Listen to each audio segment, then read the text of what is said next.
여러분 안녕하세요. 실크로드의 주영률입니다. 어느덧 이제 가을이 막바지를 향해서 달려가고 있습니다. 오늘 아침도 그렇지만 불현듯 문득 이렇게 들여다보고 있는 바깥 풍경은 하루가 다르게 변해가고 있습니다. 자, 우리가 계속 이제 일주일에 한 편씩 시집을 통해서, 한 시인의 시집을 통해서 시 한 편씩 읽어내고 있는데요. 그것이 이제 14번째로 지금 진행이 되고 있습니다. 우리 시대의 시 읽기, 오늘은 그 14번째 시, 천산 바라보며라고 하는 시인데요. 이 시는 조창환 시인의 시집 마네킹과 천사에 실린 시입니다. 거기는 보면 일련 번호가 있습니다. 이게 이제 그 시리즈물로 그 연재 하는 걸로 그렇게 이렇게 나와 있습니다. 연작시죠. 일종의 황야일기라고 하는 부제가 달려 있는데 그 10번째 시에 해당되나 봅니다. 자, 우선 제목이 참 좋습니다. 천산이라고 하는 제목인데요. 저는 우리나라에서는 이 천산의 개념이 별로 없습니다. 우리는 그 단군 신화를 비롯해서 백두산 개념이죠. 백두산의 그 맥입니다. 그 기운이죠. 굳이 이제 비유를 하자면 뭐 백두산을 바라보고 있는 한민족적 정서가 이제 천산에 해당되는 일종의 상징이 아닌가 이런 생각을 해보게 되고요. 특히 이제 후반부에 가서 제가 또 말씀을 드리겠지만 어쨌거나 천산이라고 하는 이름을 달게 되는 동기가 있습니다.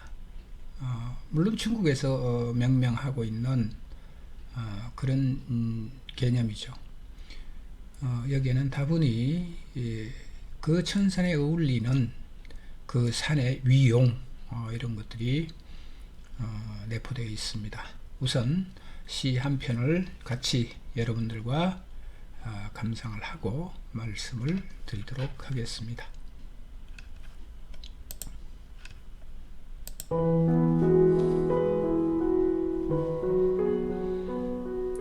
천산 바라보며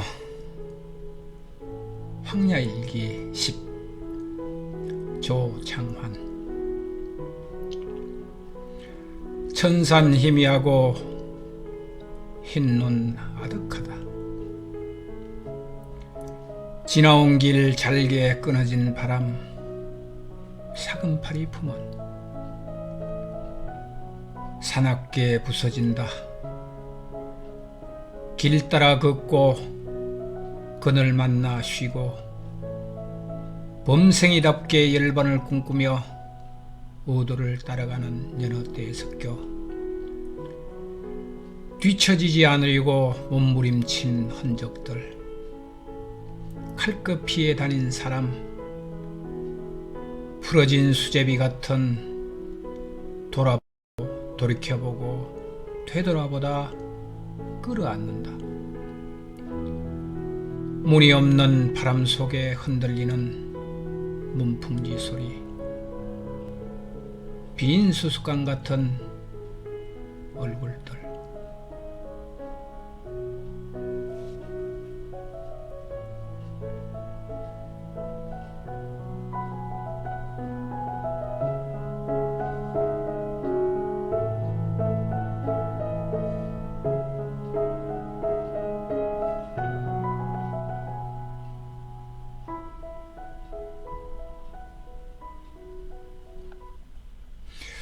예, 이것이 이제 천산 바라보며 라고 하는 조창환 시인의 시 전편입니다.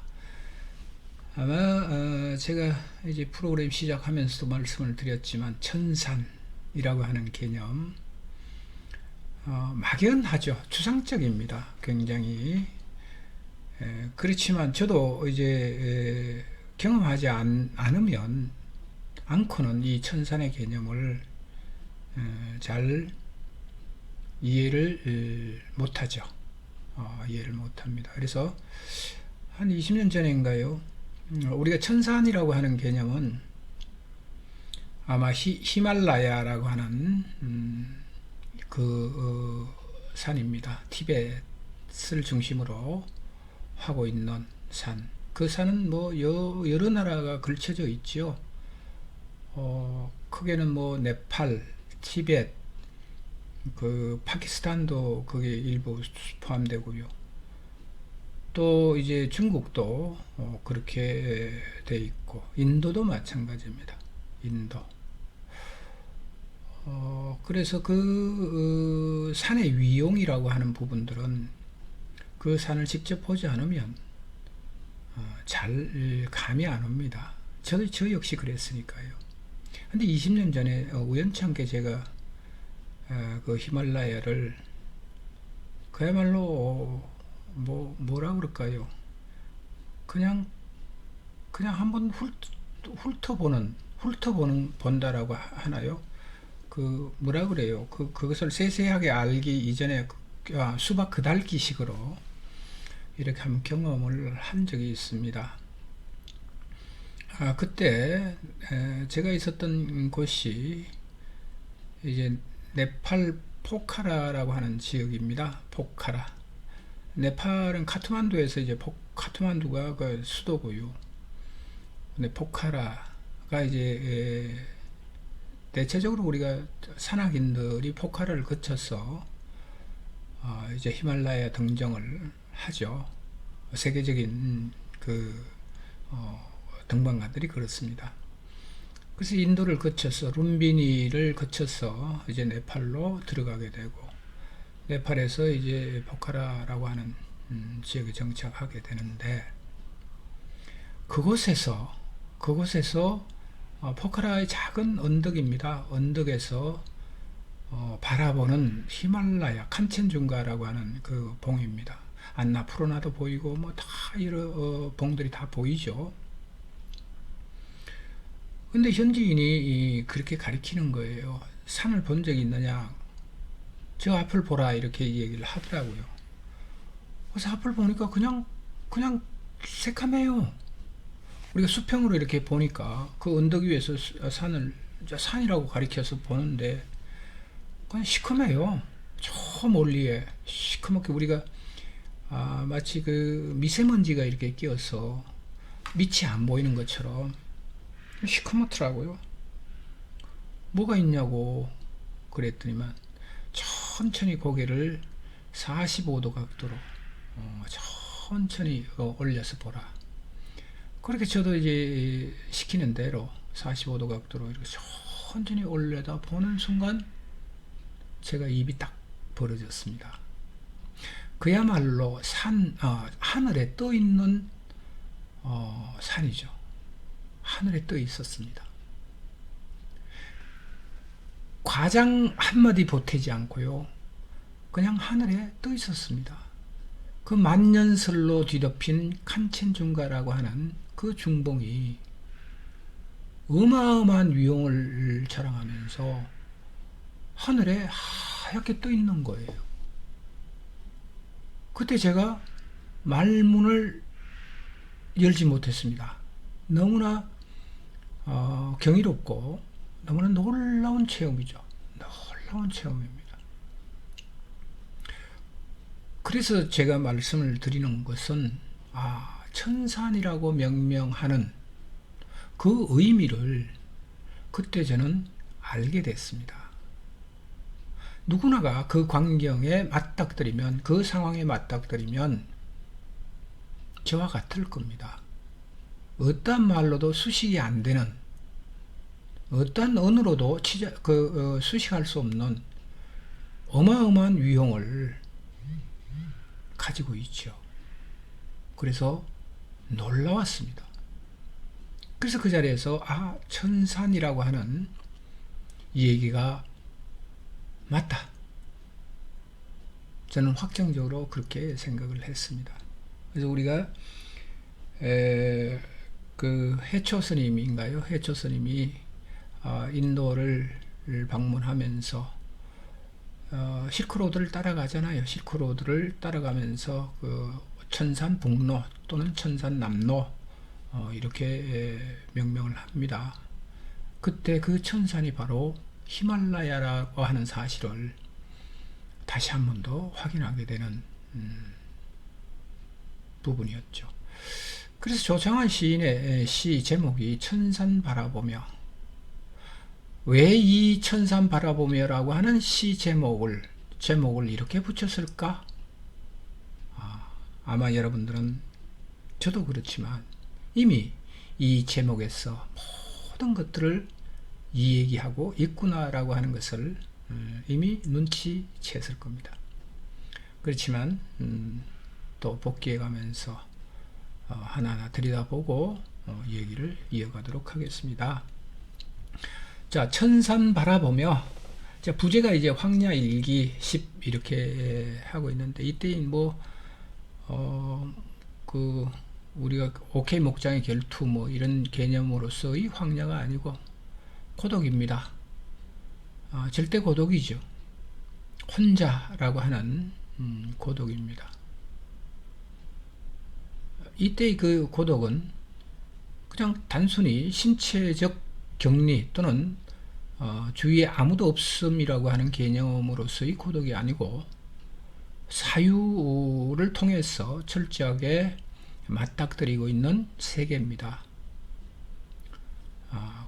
그것을 이제 조정환 시인은 황야일기라고 하는 부분으로 이렇게 얘기를 하고 계시고요. 천산 희미하고 흰눈 아득하다. 맞습니다. 사실 그대로예요. 천산은 희미하다라고 하는 그 실제성이죠. 실제성입니다. 근데 이 실제성 안에 조창환 시인은 많은 의미를 부여하고 있죠. 우리가 지상에 살면서 천산이라고 하는 개념, 그 세계성을 잘 떠올리지 못합니다. 그럼 천산은 뭐냐? 예를 들어서 가장 쉽게 얘기하면 신과 선과 악이라고 하는 그 대비적인 관계로서의 천산 또는 신적인 개념, 이렇게 우리가 이해를 하면 이 지상에서의 삶은 천산이 희미할 수밖에 없는 거죠. 지상에서의 삶은 늘 욕망이 출렁거리는 삶입니다. 누구나가 그렇습니다. 저 사람은 참 착해, 아니면 저 사람은 참 선해라고 하는 이런 분별로 명명된 사람이라고 하더라도 이 지상에서의 욕망은 누구나가 가질 수밖에 없습니다. 누구에게나 해당되는 일이죠. 그래서 지상에서 바라보는 삶의 한 단면은 천산이 희미할 수밖에 없는 세계입니다. 그래서 흰눈 아득하다 이렇게 나오는데, 색채적으로 이렇게 보면 글쎄요, 저는 이게 흰색이죠. 흰색은 또 다양한 의미를 갖고 있는 색채입니다.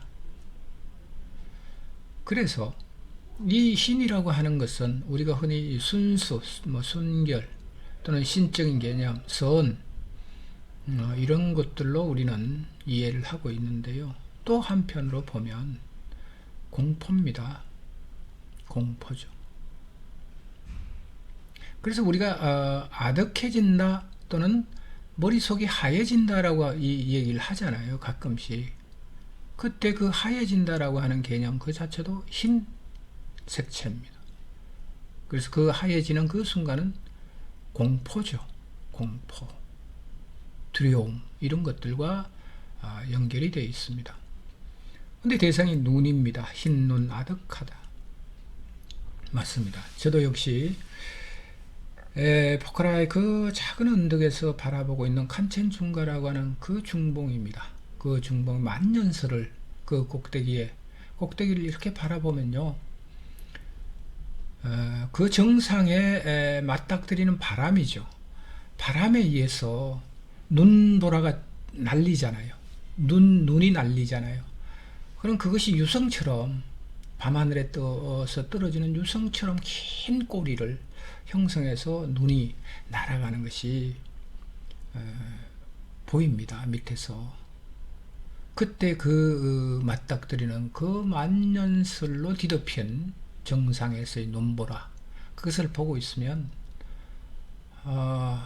글쎄요, 제가 이제 그 말씀을 드렸잖아요.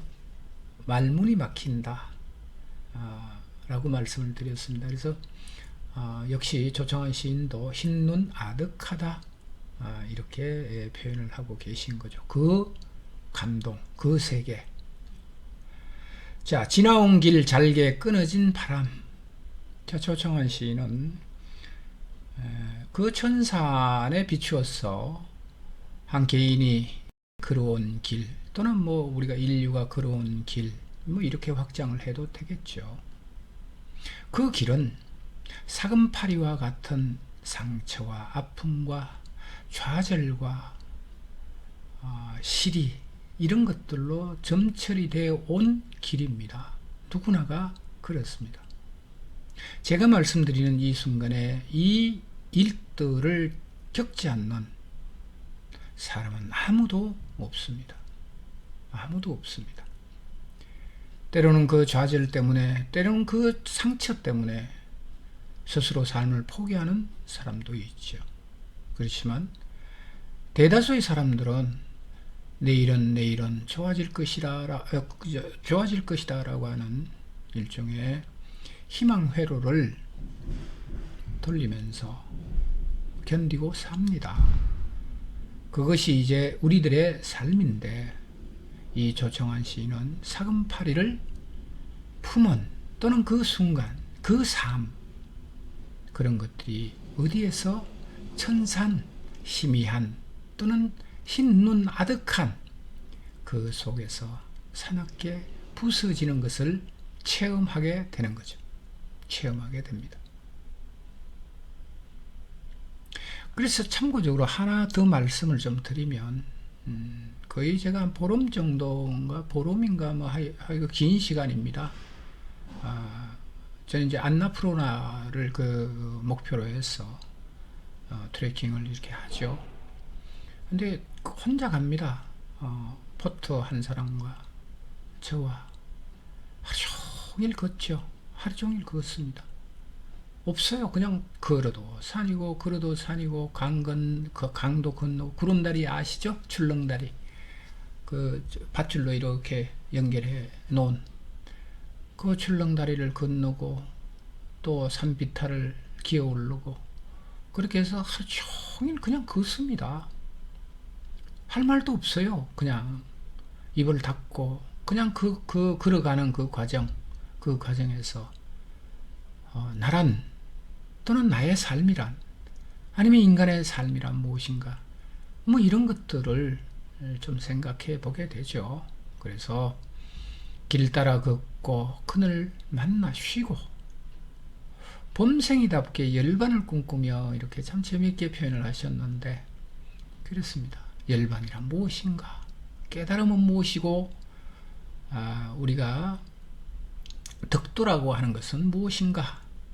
이 모든 열망 뒤에는, 열망 속에는 다시 그것을 뒤집어서 보면 욕망이란 무엇인가 라고 하는 얘기와 통하는 거죠.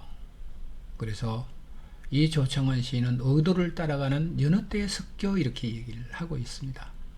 그 의도라고 하는 것은 바로 열반과 동행하는, 열반과 같은 길, 거기들의 길이잖아요.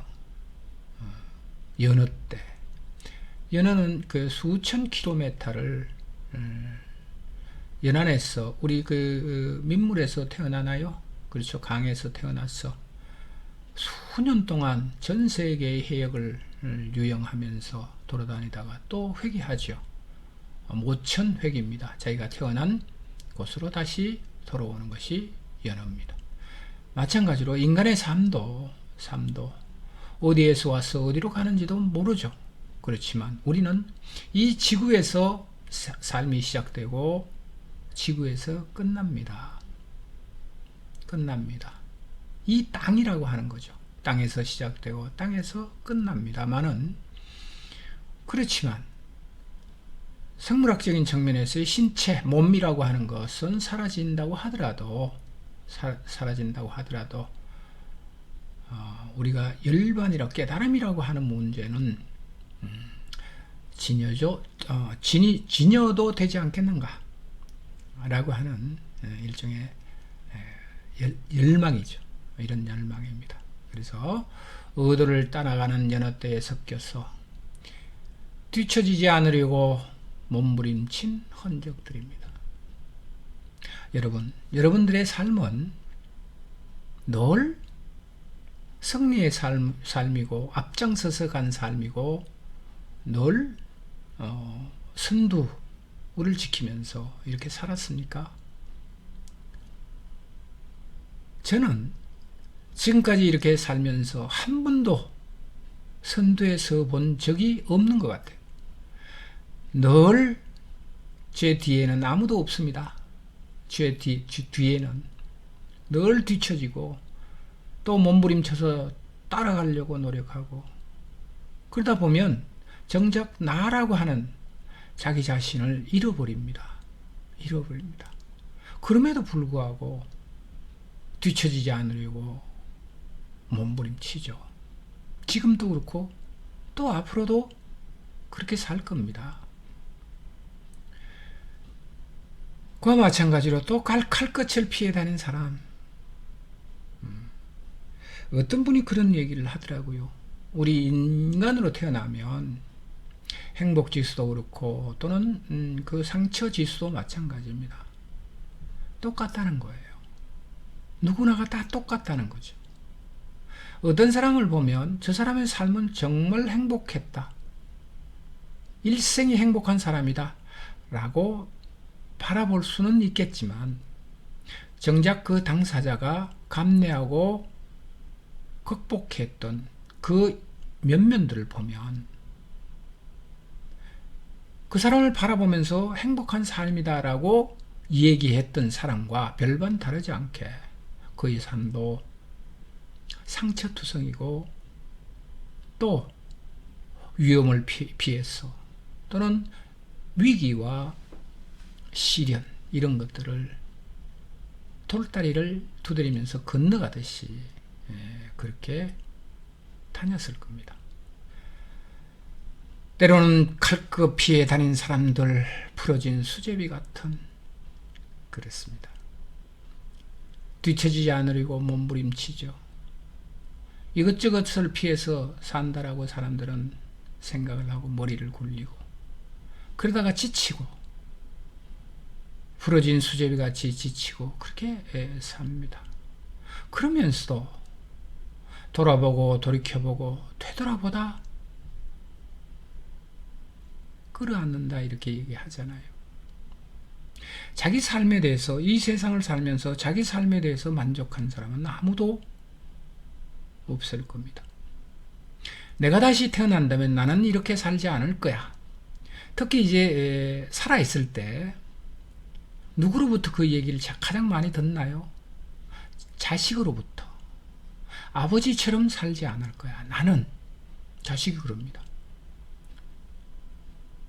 또는 엄마처럼 살지 않을 거야. 나는. 자식이 그렇게 얘기하죠. 왜냐하면 칼끝을 피해 다니고 풀어진 수제비같이 지치고 뒤처지지 않으려고 몸부림친 그 지긋지긋한 삶이죠. 그렇지만 그 지긋지긋한 삶이 또한 내가 종래는 가서 안착해야 되는 나의 삶입니다. 나의 고처죠. 나의 고처입니다. 버릴 수가 없죠. 그래서 돌아보고 돌이켜보고 되돌아보다 정내는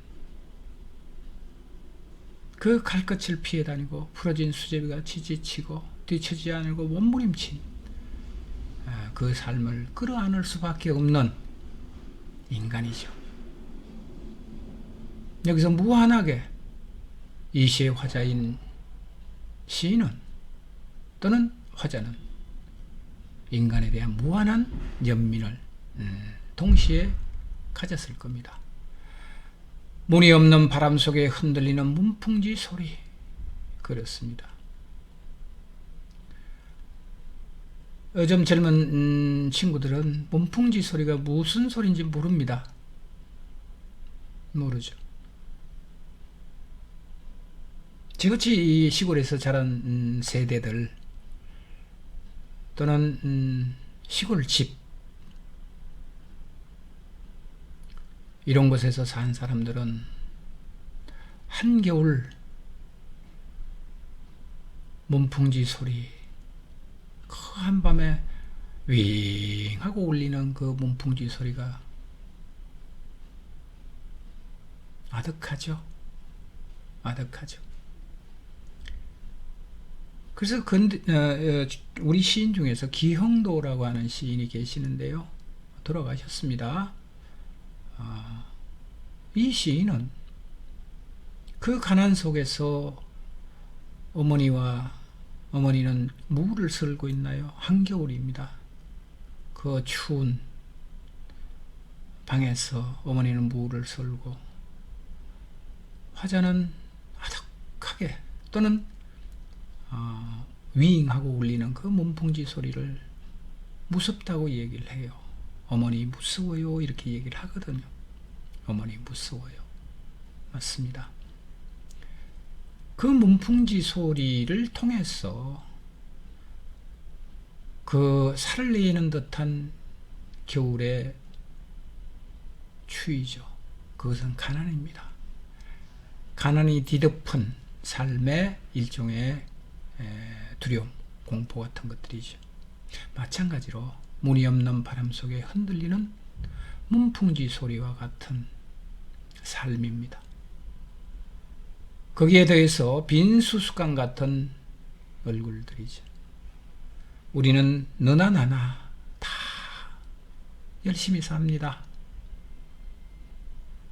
돌아보고 돌이켜보고 되돌아보면서 죽기 살기로 살죠. 왜? 뒤처지지 않으려고. 그렇게 하면서 무언가를 가지면 또는 무언가를 가졌다고 생각을 하고 자기 위안을 가지고 그렇게 살죠. 근데 저 천산을 바라보면서 화자가 느끼는 것은 아무것도 없다. 빈 수수깡 같은 삶이죠. 빈 수수깡 같은 삶입니다. 어떤 사람은 자식이 있어서 행복하다. 어떤 사람은 돈이 많아서 행복하다. 어떤 사람은 뭘 해서 어떻게 됐다.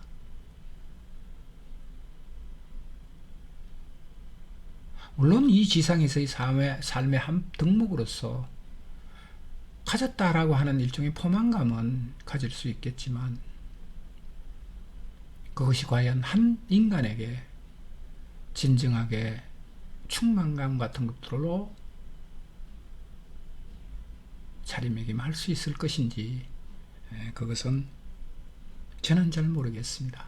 저는 그와 마찬가지로 이 조청한 시인도 천산을 바라보면서 우리들의 삶, 특히 화자 자신의 삶을 빈 수수깡 같다라고 얘기를 하고 있고요. 거기에 대해서 인간으로 태어나서 이 지상에서 사는 모든 사람들의 삶을 관통하면서 관한다라고 하나요? 관조 바라보면서 이런 시를 쓰게 되었지 않는가 이런 생각을 하게 됩니다. 자, 오늘은 참 좋은 제목입니다. 천산 바라보며. 다른 말이 필요 없습니다. 여러분, 천산을 한 번만 바라보시길 바랍니다. 사진이 아니고 여러분들의 삶의 한 과정에서 반드시 한 번 정도는 경험해도 좋을 버킷리스트 중에서 제일 먼저 1번이 천산을 한번 바라보시라. 저는 그렇게 말씀을 드리고 오늘 얘기를 마무리할까 합니다. 자, 오늘은 우리 시대의 시 읽기 그 14번째 시 천산 바라보며 조창원 시인의 시집 마네킹과 천사라고 하는 시집에 실린 시입니다. 자, 천산을 바라보며 라고 하는 시를 여러분들과 같이 읽어내는 시간으로 마무리했습니다.